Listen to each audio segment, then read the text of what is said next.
Jeff, now we'd like to take an in-depth look here at what has changed for New York over the past several decades, all based on census data. Our anchor reporter Jeff Russo is on the story for us tonight.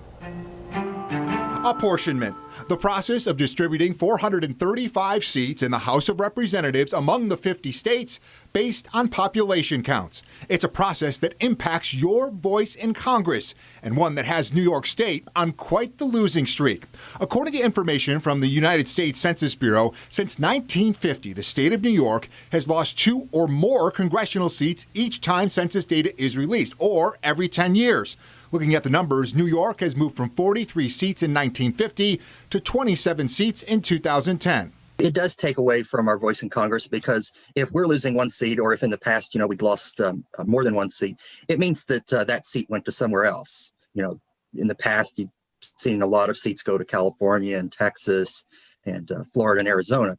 UB political science professor Sean Donahue says shifts in population and number of congressional seats require states to then redraw legislative boundaries or redistrict. Since the 1960s, when the Warren Court said that there's the one person, one vote doctrine, districts do have to be redrawn each 10 years to reflect the population changes. Now, an interesting thing is that congressional seats have to be nearly exactly identical because of a Supreme Court decision. New York's most recent congressional redistricting happened following the 2010 census.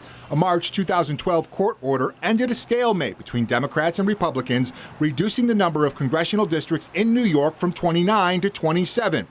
Now, the move significantly changed the boundaries in western New York, melding parts of the 26th, 27th, 28th, and 29th districts into the new 23rd, 26th, and 27th districts.